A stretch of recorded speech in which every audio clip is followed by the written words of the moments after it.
MSNBC host Chris Hayes is now under fire for doing the crime of journalism.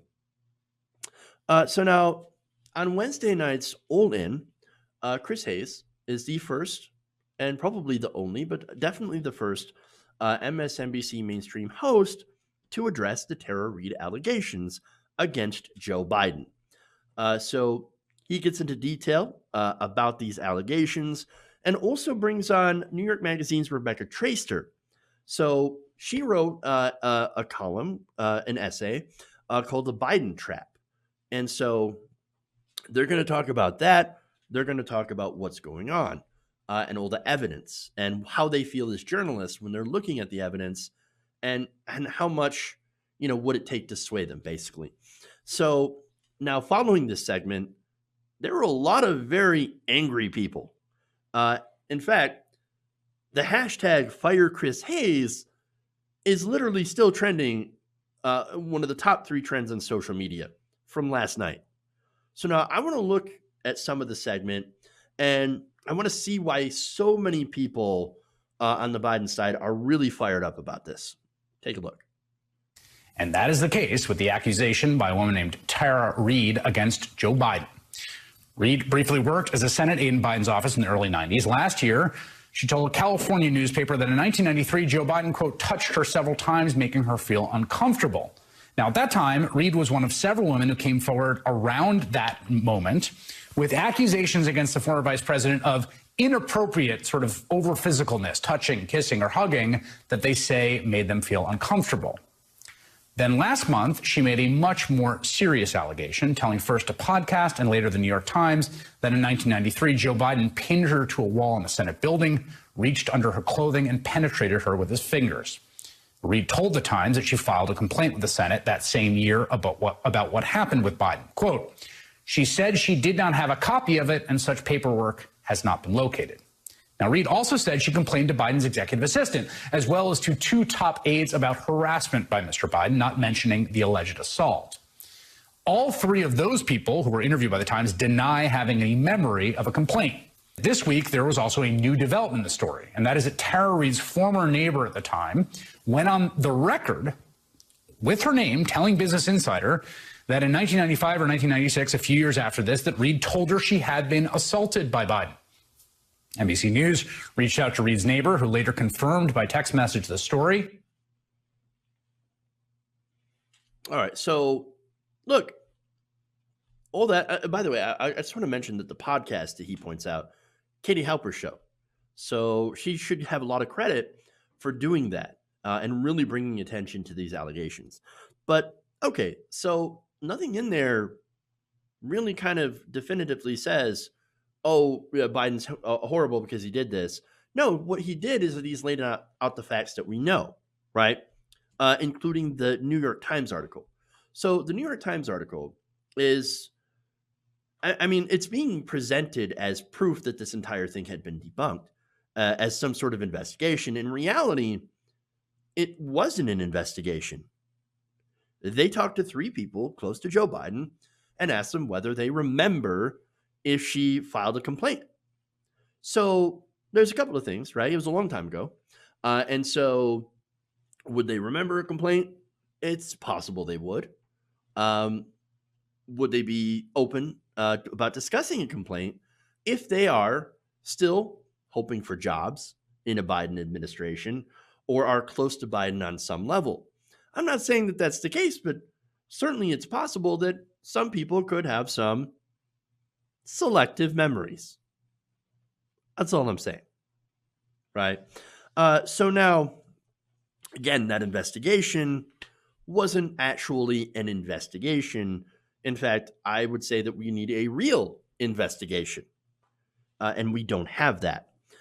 So now, look, we're interested in facts here. Yes, I personally do believe Tara, based on what I've seen. If there is evidence that comes out that is exculpatory to Joe Biden, then obviously I would be wrong and I would own that. And I would come out and I would tell you guys and I would give you that evidence because, again, we are focused on facts in this show. So now Hayes is going to continue to point out how these allegations have been bolstered by some new information that has recently come out, and really uses compares it to the same kind of evidence that we have seen used in other allegations. Take a look. In terms of the sort of, I think one of the things that happened in the Me Too era was thinking about how to evaluate claims like this and what evidence is sort of corroborative and what's dispositive, and the fact that in almost all cases it's extremely difficult to arrive at some definitive accounting in the sort of evidentiary record. I will say that in following this, one of the things that happened in Me Too and a piece of evidence that has risen in how I evaluate these stories is a somewhat contemporaneous disclosure to a trusted person who then tells a reporter about it. That is what has happened here. And to me, that has been, in terms of what the evidentiary record is, has raised it a bit in my own view of this.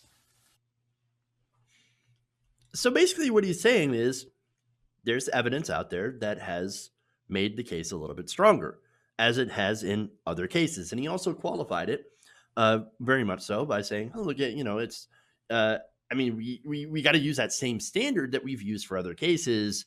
And we are seeing more evidence that has raised it just a little bit. Not saying that he absolutely 100% supports it, but is open to seeing and looking at more of the evidence in trying to make a decision whether or not they are fully to believe these allegations, or at least to go forward and call for more of an investigation. So understand that Chris is being pretty objective in his reporting. He's trying very hard not to be biased in one way or another, just to kind of lay out the facts of the matter. And Rebecca Traister in this next video is going to join him. Again, she had written the essay, The Biden Trap. And so I'm going to let her talk about it. I feel the same way. I actually thought that the Times reporting, which was very inconclusive on the assault claim, corroborated for me something, which was her claim that she had complained about harassment and then suffered a professional consequence while working in Biden's office. The New York Times reporting on this story actually backed that up for me a couple of weeks ago, because it found a couple of interns who she had supervised who remembered her suddenly being taken off of, suddenly and without explanation, no longer supervising them. That was pretty persuasive for me on that count. The assault claim, obviously I'm waiting for more reporting on it. But as reporters and as readers, this is what we look for, for journalistic corroboration. As you say, a contemporaneous, somebody who's willing to go on the record. The other thing about the neighbor, Linda Lacasse, who was Reed's former neighbor, is that she says she's a Biden supporter. And that she still intends to vote for Joe Biden. So that sort of addresses the question of, is there a political motivation here for her recalling this? And yes, I think it's a very strong piece of corroborating evidence. And, it was persuasive for me too. So look, what's important to point out too is talking about corroborating evidence. Remember during the confirmation of Brett Kavanaugh. And I see a lot of parallels here, right? It turns out the corroborating evidence is actually a lot stronger in this case than it was when it came to Christine Blasey Ford. Now, you guys can remember, I believe Christine Blasey Ford. I believed her because she did deliver credible testimony. But one of the complaints, of course, is, there's not enough corroborating evidence. In this case, Tara Reade's case, there is more corroborating evidence. And if there is a complaint, it is something that Joe Biden could unseal in his records. And so far, the Biden campaign and Biden himself refused to do so. So now, a lot of Biden supporters are not giving this evidence any look whatsoever. Immediately, they dismissed it, and they've used a lot of arguments that we had heard going back, of course, to Christine Blasey Ford. One user said, after 27 years, Ada's vice president, why now? Reminds me of when Trump paid the Clinton accusers to sit in at the debates. That is a Biden supporter. That is a Democrat, somebody who probably supported Christine Blasey Ford, asking, why would you wait so long? Why? Another said that this is Butter emails version 2.0 saying that, oh, they just want Biden to unseal these records so they can find something to hit him with. But wait, you have very credible sexual assault allegations. I mean, what? Others, of course, went right after Chris Hayes. You have one Twitter user that says, I have zero tolerance for journalistic jokes like Chris Hayes. My goal from now until election day is to organize to get him fired. Hashtag fire Chris Hayes. Well, now wait, if you're a Biden supporter, wouldn't your first priority from now until election day to be to organize to get Joe Biden elected instead of going after one MSNBC journalist? Which, by the way, look, Chris Hayes, personally, to me, is a mixed bag. Sometimes he does a great job. Sometimes he does a terrible job. And so, it really matters, like, how much work he puts into it and the perspective that he comes from. And unfortunately, for a lot of Biden supporters, they see his perspective as, quote unquote, too pro-Bernie. Fun. In fact, you have one that says, let's have a night of fire Chris Hayes. He brought us butthurt emails. He is now bringing us bogus, completely debunked lies about Biden. And I've started to believe that he's deliberately trying to re-elect Trump. He can kiss my ass if his behaviors help us lose the election. Debunked by whom? The New York Times literally didn't run an investigation. They asked a couple of staffers. That's not an investigation. That's not even a sham investigation. The Republicans had a better sham investigation of Kavanaugh. I would like a real investigation. But no, they cite, and you're going to love this, right? They cite a Medium post by the Krasenstein brothers. The Krasenstein brothers are the very same grifters that were literally kicked off social media for scamming people. The Krasenstein brothers. Not to be confused with Ken Klippenstein, by the way. I mean, you're going to use that as an authoritative source. Why not use Daily Caller or a blog post from, GeoCities? I mean, come on. Medium?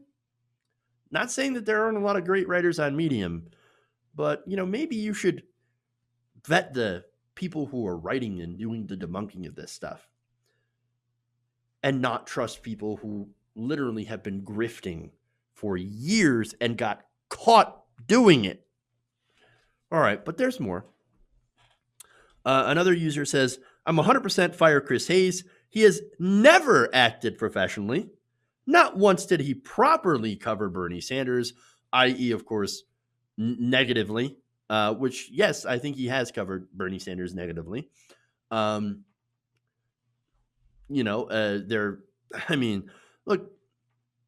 there were a lot of negative hit pieces against Bernie Sanders, especially on CNN, MSNBC, Washington Post, New York Times, etc.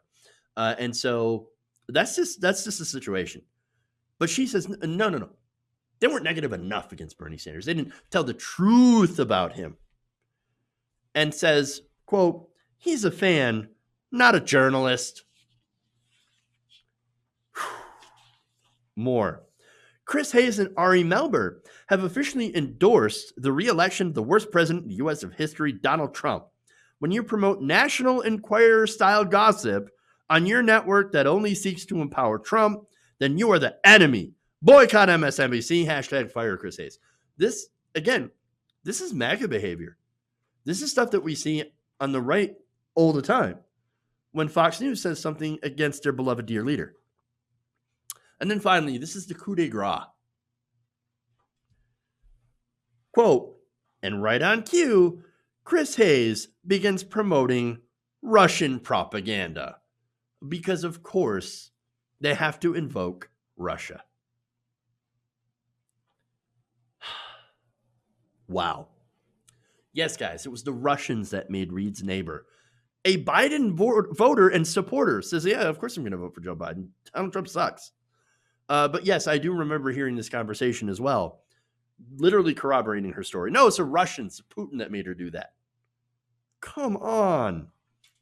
Yes, it was the Russians that punished her from because she actually tried to file a complaint to go to her superiors.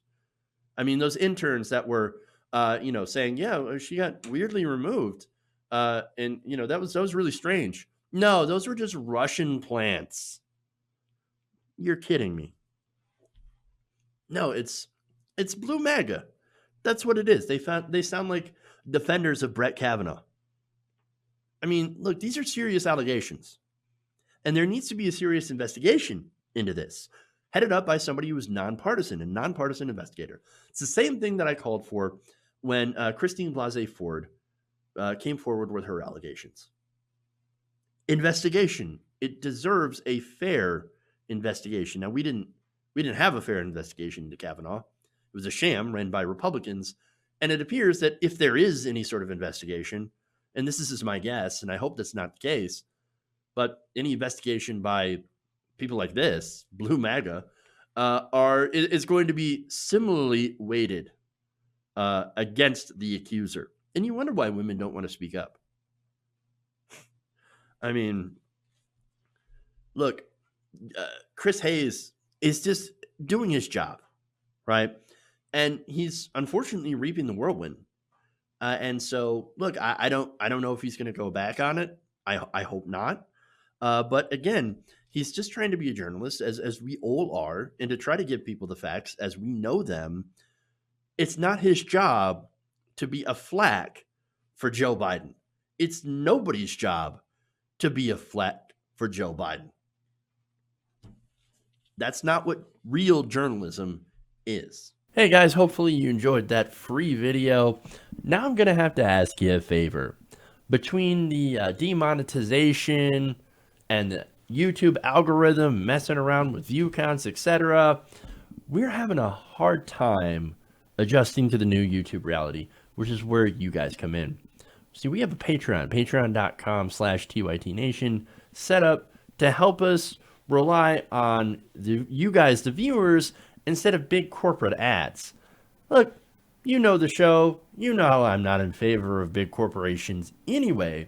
So help us transition away from relying on the ad model to pay the bills and sign up to be a patron, patreon.com/TYTNation. That goes a long way to help us keep the lights on.